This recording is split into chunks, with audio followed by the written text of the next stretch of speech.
How's it going, everybody? It's Stas here. Welcome back to another video. So in this video, we're going to be doing an overall market update, taking a look at the Dow Jones, the S&P 500, and the NASDAQ. We're also going to be doing a trading update, talking about what I personally did today in the markets, as well as some stocks and ETFs that I'm watching and looking to trade right now in the month of January in 2020. And all I ask from you is, if you enjoyed this video, find value in this video, simply go down below for me and hit that like button, and also consider subscribing to the channel if you want to see further content from me. And if you haven't yet claimed your 2 free stocks from Webull, I have an affiliate link down below in the description box where if you sign up using that link and deposit $100 into the account, you get 2 free stocks valued up to $1,400, which is insane. And just know, if you do that, it supports me directly, supports the channel directly, and all of the free content that I'm putting out here for you guys,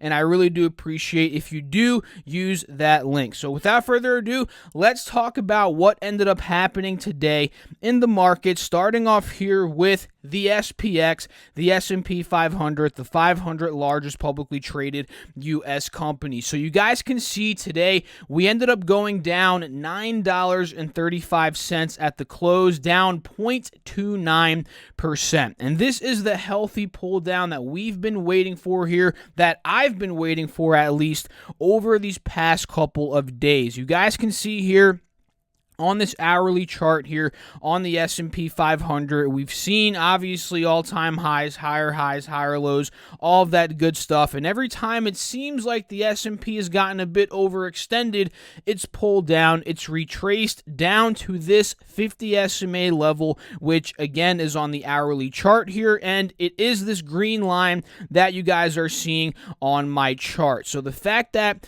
we didn't break that completely means that the uptrend is still intact, and this is simply a healthy pullback on the S&P 500. And if we go here on the daily chart, we actually, believe it or not, hit an all-time high this morning before collapsing, not really collapsing, but losing about 22 points there heading into the close of the market. So all-time high followed by a big dump off is what pretty much happened today in the S&P 500 here, as you guys can see. And another level that we may hold obviously is going to be this old all-time high at around 3260, which if we hold that, that's going to be a good sign, because again, it's going to be putting us on top of that 50 SMA, which we've talked about these levels pretty much in every single video over these past couple of days. So that's what the S&P did today, a simple pull down, and overall the uptrend is still intact. Everything still looks healthy here from a technical basis. Going over here to the Dow Jones Industrial Average, this ended up going down 133 points here at the close, down 0.46%, a bit more in the red than the S&P 500, but nonetheless, it's still holding the uptrend. You guys can see here higher highs, higher lows on the hourly chart, and every time we've pulled down to that green line, which is that 50 SMA. And the fact that we're still trending above it, that means that the uptrend is still intact. So watch this level heading into Sunday. The futures market's going to be very important. If we see futures at Sunday, 6 p.m. Eastern Standard, by the way, is when the futures market does end up opening. Let's say we see these futures up 0.2%, 0.3%, that's a good sign that heading into Monday, hey, we may be pulling up here, pushing up here, bouncing on top of this level, which would really solidify the continuation of the uptrend, which obviously would be good out there for the bulls. So $29,009, we officially cracked into $29,000 territory today for the Dow Jones, I believe for the first time ever in history. Today, we witnessed that. $29,009 was the all-time high before we ended up dumping off the rest of the day there. So that's how the Dow Jones ended up performing. If we take a look here at the NQ, the NASDAQ, this ended up going down 0.34%. down $30.75, as you guys can see. And if we go to the daily chart, we actually hit, was this morning? Yes, it was. About 3 hours before the market opened, we hit $9,000.55, actually $9,055.50. That is an all-time high here in terms of these futures. And from there, obviously, we downtrended for the rest of the day, losing about 100 points on the futures from that high to the bottom in terms of this 1 day, 1 minute. So I'm actually happy, guys. Let me be honest. I am happy that these markets are cooling off, because what did I say in yesterday's video? Do you guys remember what I said in yesterday's video? I was selling out of a bunch of swing stocks. I didn't sell out completely, but I was locking in some profits to get some cash, to accumulate some cash in anticipation of something like this, which is the pullback, and which is what we're seeing happening right now. So going into Monday and into next week, I have more capital to really buy in on some of these stocks that are dipping. And honestly, I dipped my toes, like you guys saw in the title today.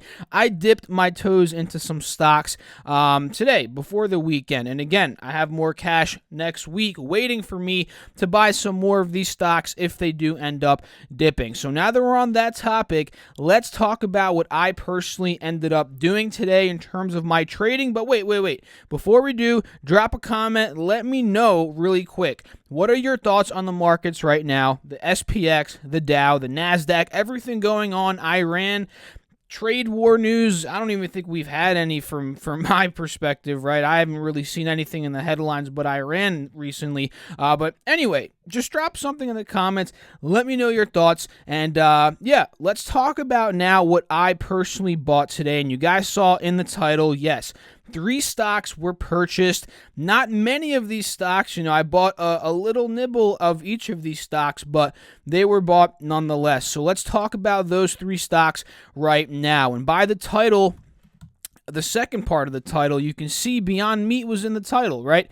And yeah, I ended up buying some Beyond Meat stock, like I actually did call out in yesterday's video, and like I mentioned in yesterday's video that I was interested in buying. So let's talk about where I bought, and I actually wrote it down here in my notes because I tend to forget sometimes where I buy. But Beyond Meat, there it is, $94.23 is exactly precisely where I bought this morning. And let me show you guys where I ended up doing that. So we saw a huge pop today from about 91 bucks on the pull down pre-market all the way up to around, I think I ended up buying on this dip, so about $95.74. So during this time period, you have to realize, right, none of this ended up happening, obviously, because we don't know the future. So from my perspective here, during this time period, we hit a higher high, 95.60, like I said. We pulled down to about 93 bucks, and the fact that we held that overall trend, the 180 SMA, the 50 SMA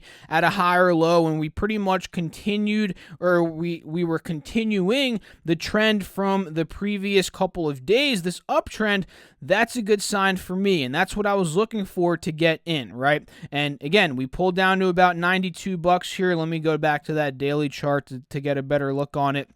We pulled down 92 bucks, 92.70, and we started climbing back up. And honestly, this would have been a better opportunity to get in, 93 bucks, but I waited a little bit. Again, I got in at about 94.20, 94.23, which I believe was right around here.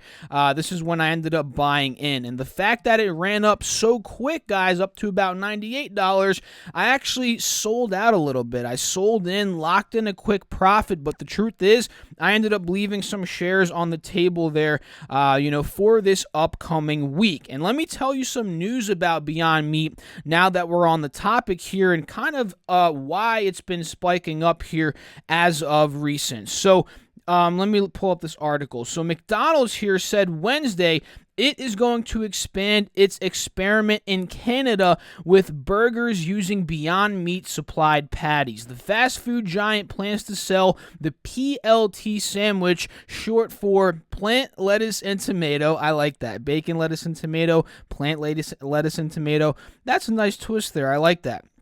at 52 restaurants in Ontario starting January 14th, up from an initial 28 locations last year. So just from a business perspective there, last year, 28 locations they were testing it. Now, the fact that they're upping the locations, hey, that means that maybe those people at the 28 locations, they really like the PLT, these different products, and they want to expand. So that's obviously a good thing here for Beyond. And, obviously the partnership with McDonald's in general, working with them is fantastic to get the brand out, the product out, and the mission out there in general. And we can see that is really why it, this stock has been popping over these past couple of days. Another thing here from its rival, which if you guys don't know, it's Impossible Foods Inc. You can see here, well, actually, you can't see it on the screen, but I'm reading it from my phone. Tuesday, Reuters reported that rival meat alternative creator Impossible Food Inc. was dropping efforts to ink a deal with McDonald's. Impossible Foods already has traction in the mainstream market with restaurant brands International Inc.'s Burger King carrying its Impossible Burger in stores. So they actually have a deal with Burger King. That is Impossible, but for me personally, guys, I'm McDonald's over Burger King all day. Although I don't personally eat fast food too much, I usually eat, when I do eat fast food, Chick-fil-A, but if I were to pick between McDonald's and Burger King, I'm probably picking McDonald's 8 times out of 10. So let me know down below in the comments, what do you think about that? McDonald's or Burger King? Not really stock related, but if you were to pick a spot to eat, where would you pick? So Beyond Meat, BYND, that's really the gist of it here. We're rallying aggressively, a lot of volumes coming in. We talked about that in yesterday's video, and I want a part of this pie at this point, right? I want a little bit of money. I know this is a spec play, but I want a little bit of money in here, to really have exposure to it. And I know that this, I don't think I'll lose all my money. I don't think there's a chance. Well, there's always a chance you'll lose all of your money in a specific trade if it goes bankrupt or an investment. But with Beyond Meat, I really don't think I'm going to lose my money on this one. I might lose a little bit, which is why I have a smaller portion of the trade in it, and I plan on adding more over these next couple of weeks. So Beyond Meat, that's one that I just really think there's a lot of potential here. And honestly, I don't think there's a reason to doubt why it can be up above $100-$105 here over the next couple of days with the way that it's been moving, with the momentum it has been seeing. So the next stock I ended up buying in, again, was Uber, guys. And like I said, Uber is one of those that I've been wanting to buy back in ever since I locked in my profits yesterday. This is one that I've been eyeing for a re-entry. So today I might have been a bit premature with this entry, but I actually ended up buying, I believe it was this morning right at the bell, because I know I got in at around 34.30, and I definitely got in before this pop, but I didn't really sell anything. And you guys can see, I'm actually down on those shares that I bought at 34.30 because the stock's at 34.01 right now. But that is not that's not really an issue for me, because overall I see potential in Uber up to about $37 here. Let me pull up that 4-hour chart. I'll show you guys exactly that level. Actually, more like $36. But from $33.50, which is the goal here for it to hold above, up to about $36, we can see that's about a 6 to 7% potential for profit. And the fact that it held $33.50 in the close of the market today, that is a good sign for me moving forward, and for really the uptrend staying intact here moving forward. So Uber bought a little bit more of that. Nothing crazy, guys. Looking to add more into this one. If we break above 34.50, maybe back into 35 or into the 35 level here, that's where I'm looking to add a little bit more of Uber. So Uber, Beyond Meat, and the next one, guys, is Tesla stock. I finally nibbled a little bit of Tesla today. Like I mentioned in these past couple of videos, I'm looking to take advantage of any Tesla dip at this point in time. I'm looking to ride this momentum, but I'm approaching with caution. I'm not jumping in with a larger share position. I'm jumping in with a smaller amount. Again, like I mentioned a couple minutes ago, I'm nibbling in these stocks right here and looking to add more over the next couple of days. Tesla is no different. I bought a couple shares here, nothing crazy, and am looking to add more once I get the official, confirmation that it's holding 480. The fact that or actually no, 470 rather. The fact that, we saw some support here at about 470 on the 9th of trading, and today pretty much all day, that's good. That's a good first sign that we're holding 470, but we haven't gotten the full-on pop, the breakout, which would be the continuation of the uptrend, which is what I need to see before I add any more money into Tesla. And actually, guys, I'm down on this position right now as well. Very, very small amount, but I'm actually down because I got in this morning on this big dip down. You guys see this dip down, 483 down to about 475. Well, the funny thing is, I actually didn't get in at 475. I ended up getting in on the reversal up here at about $480. So right now, I'm in at about 480, down a bit here. Nothing crazy, guys. Down literally like half a percentage point, which that's okay for me, guys, because the momentum, I believe, is still up, and I'm only in with a small amount of my goal position right now. So the goal in general here, I think Tesla's going to $500 per share at least right now, based on what the looks of it are, in my personal opinion. And from here, 480 up to about $500 per share, that's going to be around a 5% potential of profit, right, from where we are now. And honestly, I think it could get even higher than 500 here in the short term at least, maybe 510, 515. And that's just more gravy on top, right? And every dip, like I've mentioned, I'm treating it as an opportunity to get into Tesla. So overall, guys, those are the three stocks that I ended up buying in today, nibbled a couple shares of each, and I plan on swing trading these over the next couple of weeks, and again, buying more of these stocks over the next couple of weeks. So let's talk about very quickly here a couple of other stocks that I didn't talk about quite yet in this video that I also want to consider buying, that I am considering buying, that I want to buy here over these next couple of days. So the first one is going to be Boeing, and Boeing today actually took a decent size hit. The markets we saw were down between 0.3, 0.6% across the three major indexes, but Boeing took a bigger hit of close to 2% today, down 1.91%. And now we're fiddling with,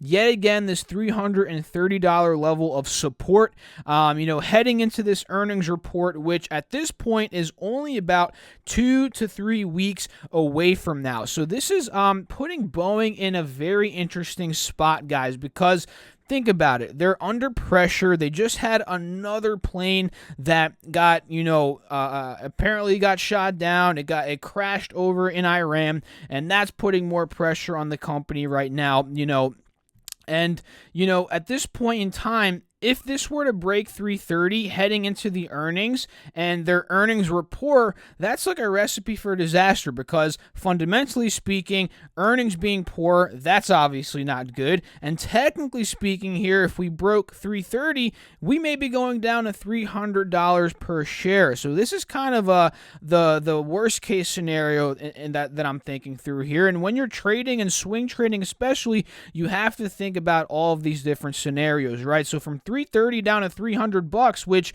again is that next level of support that I'm seeing. Actually, is it? Maybe it's 315. Yes, 315, then 300. But either way, from 330 to 315, that's a 4% risk right there, because that would be a decrease of 4% in the shares. And down to $300, 300, that's closer to a 10% potential to the downside here for Boeing. So that kind of worries me, guys. I'll be completely honest with you. That kind of worries me. But at this point, technically, we're still on that $330 level of support. The trend up is still holding, but if we were to creep into 320, 325, lower into the maybe 319, 18 level, that won't be good for the bulls out there. But if we were to pop here next week, guys, that's the flip side. Back into 335, 340, there could be some short-term potential there for a trade, but overall, me in particular, I don't like holding companies through earnings, at least when I'm swing trading. When I'm long-term investing, that's obviously a whole different story. But when I'm swing trading stocks, especially stocks that are in controversy right now, like Boeing, I don't have the you guys know what I'm saying here. I don't have the balls, let's just be honest, to hold them through the earnings. So that's just the truth here with Boeing. But that doesn't mean it doesn't have maybe potential before then. If it pops again into the mid 300s, or rather 330s, that's definitely possible. So PayPal here is another one, ticker symbol PYPL. This one ended up breaking above 112 over the past couple of trading days, which is really good. Now we're in the next range that we've been talking about over the past couple of weeks on these videos, guys, that, the range here is from between 112 now and 116, right? And that's very possible to occur, in my opinion. I'm bullish on PayPal. I actually own it in private accounts. I own it in my public M1 Finance account. And I profited on it over these past couple of weeks in my swing trading account. And I actually am considering, I think I mentioned this a couple weeks ago, I forget, maybe 10 days ago, that I'm considering maybe buying some, call options on PayPal. Maybe. I'll let you guys know on that. But either way, this up to 116, I definitely think that is possible. That's the next one. Really, that's one of the top trades that I'm looking to get in here that I'm not already in. Actually, I'm in it. I still have some shares, but a lot of the profits have been taken there on PayPal. So the last one is going to be Amazon. Amazon today saw about a 1% sell-off. It did worse than the NASDAQ did today, which is pretty interesting. It seems like we got rejected at about 1915, pulled down here on the 4-hour chart to that 50 SMA, and it seems like we are holding that after hours. As you guys can see, a green candlestick is being formed, so that's a good sign that this uptrend may be continuing. So on this hourly chart, that actually looks kind of weird. If we go to the 5-day chart, maybe we can see it a little bit better. We can see that 1915 resistance is strong. We got rejected there once, twice, 3 times, 4 times, 5 times. So the way I would personally trade this is buy a little bit here on the dip and probably end up scaling out at about 1915, maybe half of the position, right? Locking in half of the profits here. Then if it were to break up, I'd buy more, or maybe just lock in completely, right? But let's say we were to pop here, get rejected, and slowly fall, I'd probably end up just locking in the profits in general right around here. So overall, guys, those are some thoughts here, some stocks that I'm personally in, some stocks that I'm looking to get in here over these next couple of weeks. And yeah, that's pretty much it for this video. Hope you all had a fantastic week of trading out there. Let me know down below in the comments, what did you guys do? Did you buy any stocks in your long-term portfolios? Did you day trade anything, swing trade anything? Did you make money? Did you lose money? I'd love to know what you guys ended up doing. And all I ask from you, again, is if you enjoyed this video, go down below for me, hit that like button, and also consider subscribing if you want to see further content from me. And don't forget to claim your 2 free stocks from Webull. I have an affiliate link down below in the description box where if you deposit $100 using that link, you get 2 free stocks valued up to $1,400, and that directly supports me and the channel here that I'm providing all this free content for you guys on YouTube. So I'll catch you all in the next video. Hope you all have a fantastic weekend. Peace out.